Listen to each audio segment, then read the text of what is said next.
us or not, we are not sure. So you talk to Allah and then you seek the forgiveness from Allah subhanahu wa ta'ala. So He will inshallah ta'ala forgive you. So this is about the haya, you have to do that one. Okay, now the point number 6 is completed now. Point number 6, it have a 6 point which I have mentioned, it is finished. Now we come to the main points, which is during the salat, how to get the khushu. Now I am going to talk about number 7 point. Number 7 point is that when you recite, make sure that if you are praying alone or with your congregational prayer, it is good that you recite a little bit voice come out, even alone, a little bit voice come out. As I mentioned, Qul huwallahu ahad, Allahu samad, lam yalid, walam yulad, walam yakul lahu kufuwan ahad. So when you do like this, the voice a bit you hear from your ear, that come and pacify you. So your recitation should be melodies, the voice which come out, beautiful voice. Try to train it. In the beginning, you cannot train yourself. Your voice become very odd. Okay, sometimes you thought my voice is very ugly lah. Don't get frustration. Try. One day you will be successful. Your voice become very beautiful. You're like a melody. You know when when he, give the voice very far, it looks like though he is shouting from very close, but you hear is coming from very far away.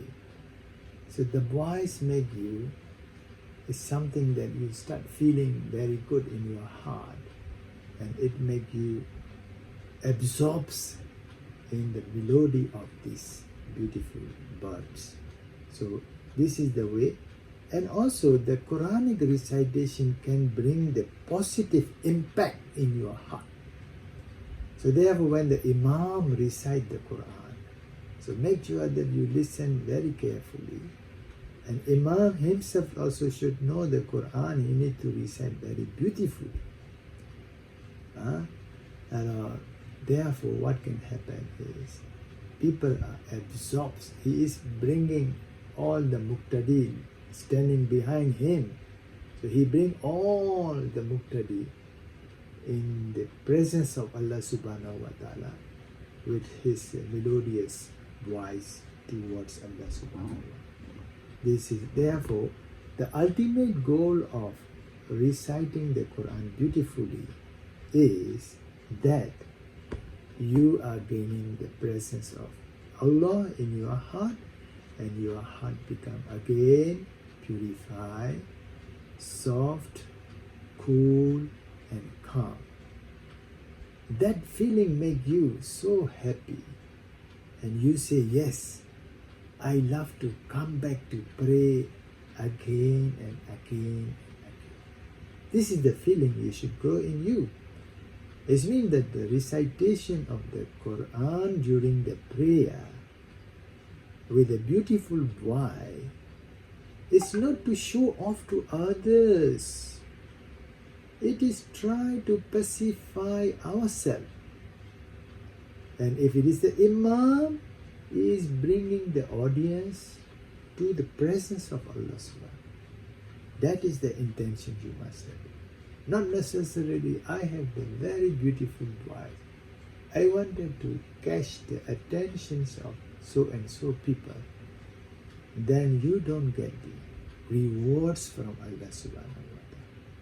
And also, it should not be, mistaken, or it should not be taken wrongly that one should not recite the Quran beautifully.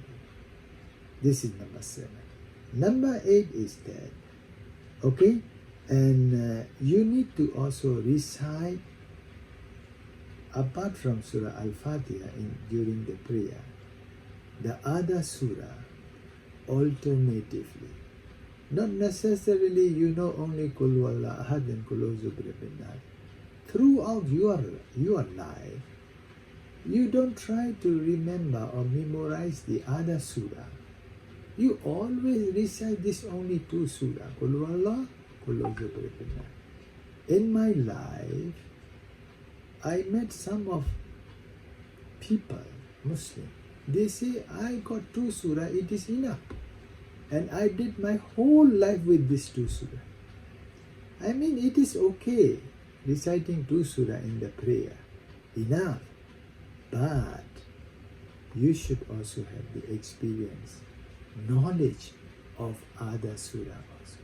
Allah subhanahu wa ta'ala revealed on earth the entire surah, entire Quran, which has 5,555 ayat.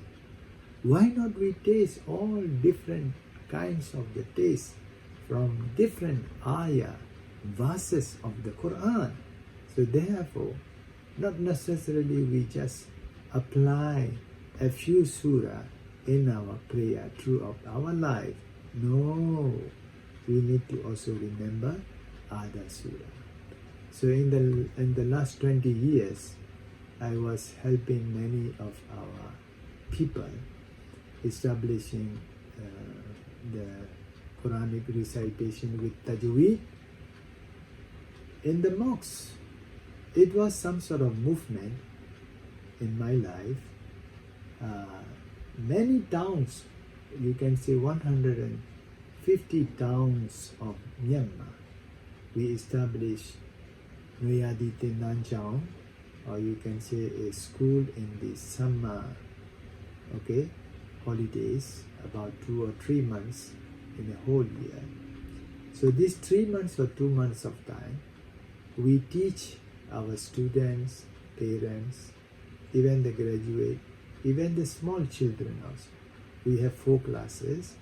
In those 4 classes, we have a primary level, secondary level, graduate level, and also elderly people.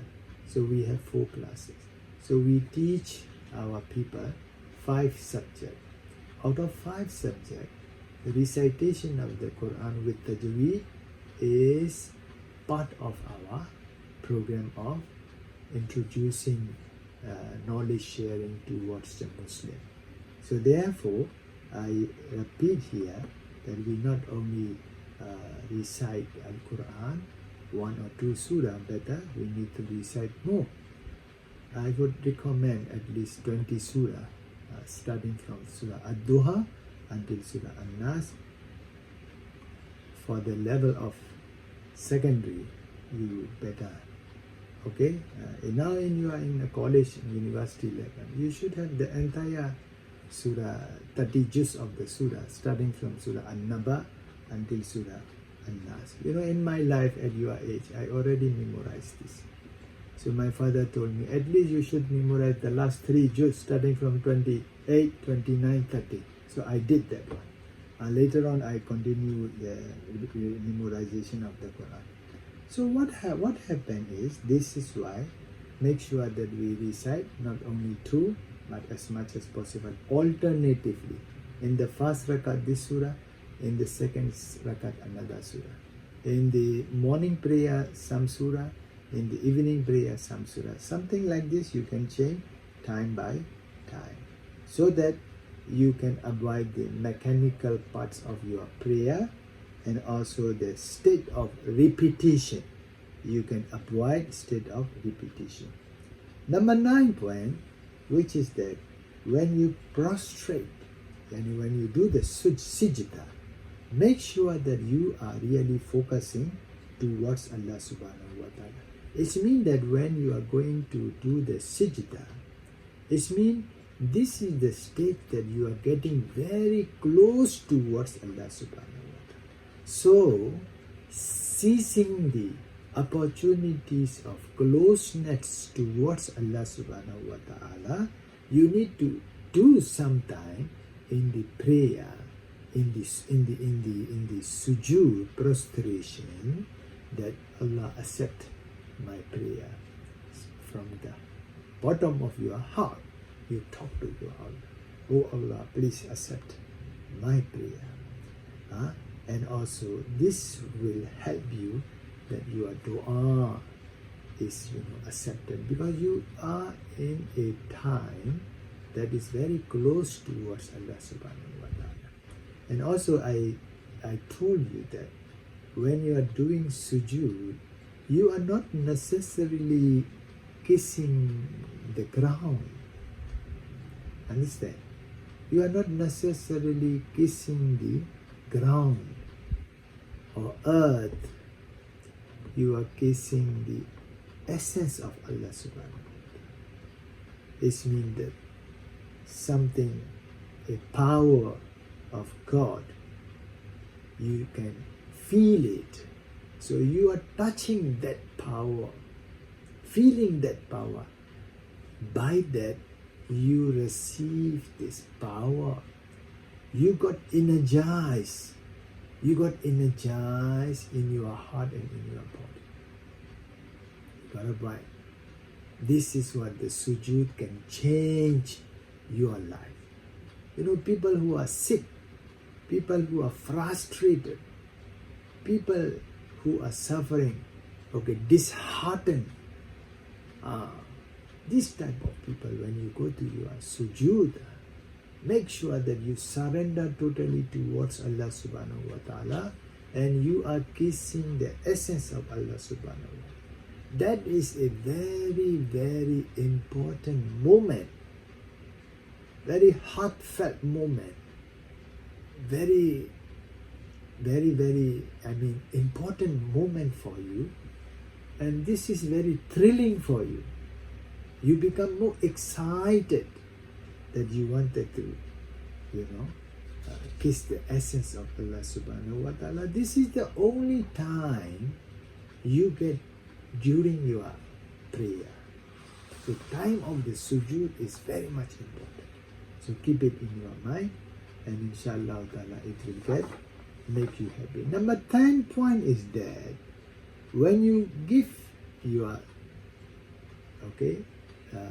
salam, so make sure that you are giving salam towards every single living things next to your right side, inclusive people who are sitting next to you in the right side, as well as the malaika, which you cannot see it, but they are there.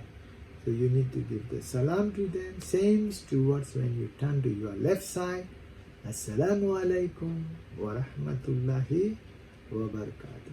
When you give the salam complete salam. Don't say assalamu alaikum, assalamu alaikum. No. You need to give the full salam. Assalamu alaikum wa rahmatullahi wa barakatuh. Same thing. Assalamu alaikum wa rahmatullahi wa barakatuh. You have to do that one. Okay, make sure that before the salam also, the tashahhud, at-tahiyyat, okay, when you recite that one, make sure that you know the meaning of this. At-tahiyyatu lillahi was-salawatu wat-tayyibat. Assalamu alayka. So when you say Assalamu alayka ayyuhan nabiy wa rahmatullahi wa barakatuh, Assalamu alayna wa ala ibadillahi salih. Assalamu alayka ya ayyuhan nabi mean Allah is giving salamat, blessing or bliss towards the Prophet sallallahu alaihi wasallam.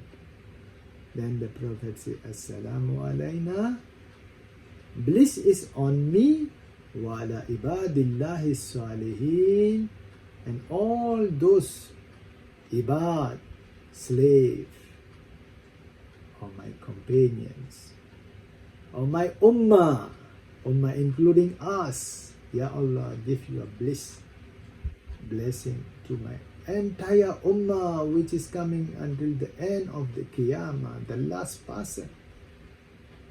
Ya Allah, you give your blessing towards them. So this is about the tashahhud, and you do it, and at the end you say after the Durud, Durud Ibrahim, after the Durud Ibrahim you do your istighfar. Allahumma filli wa li walidayya wa liman kana lahu haqqun alayna wa li jami'il mu'minina wal mu'minat wal muslimina wal muslimin. You do all those things you need to do. After the salam, make sure that you recite istighfar. Astaghfirullah, astaghfirullah, astaghfirullah, alladhi la ilaha illa huwa. You need to recite as much as possible. Then you do your dua. So number 11, this is the last point which I am telling you. After the prayer, you need to do your dua. When you pray to God, you talk to Him with some small voice come out from your mouth which you hear. You listen this. It can affect your heart. Okay?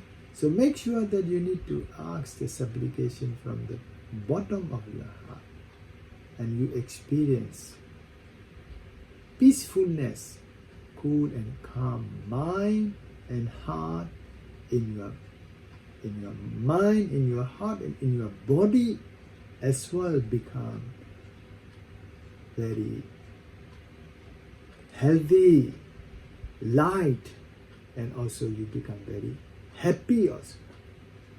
You feel coolness in you after the prayer. It means that all the pain, body pain, and the burden in your life, the torture in your mind is all removed. So if you follow this, how to bring the khushu in your life, I believe this is the best way you can gain in your life, particularly today I'm talking about in your prayer. Inshallah ta'ala, it will help you to gain the khushu in your salah. This is for one prayer, one salah.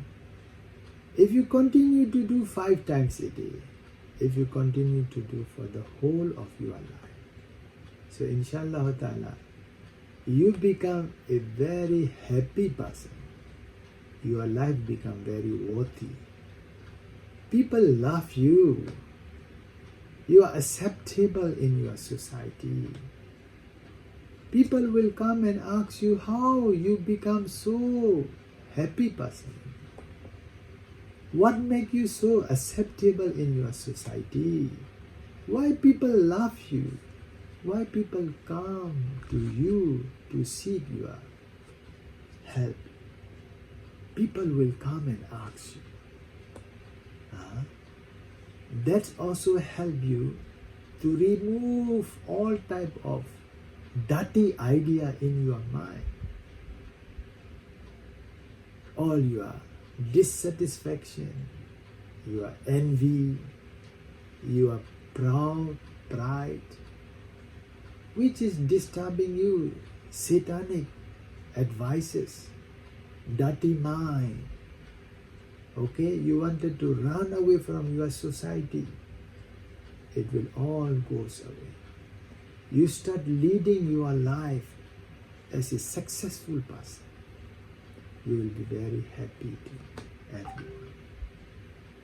Okay, so therefore, I advise all of you, this discussion, today's lecture, you keep it in your life, in your house. You listen times and again, and also you open it to other members of your family member. Tell them to listen this one. Inshallah ta'ala, you will become permanently regular the prayer, and you become a person who do your regular prayer every day on time, and I think you will see the difference in your life. And inshallah ta'ala, this is the end of my lecture. May Allah subhanahu wa ta'ala rewards all of us in this dunya and wal akhirah. Thank you so much. Assalamu alaikum wa rahmatullahi wa barakatuh. Waalaikumsalam. Waalaikumsalam.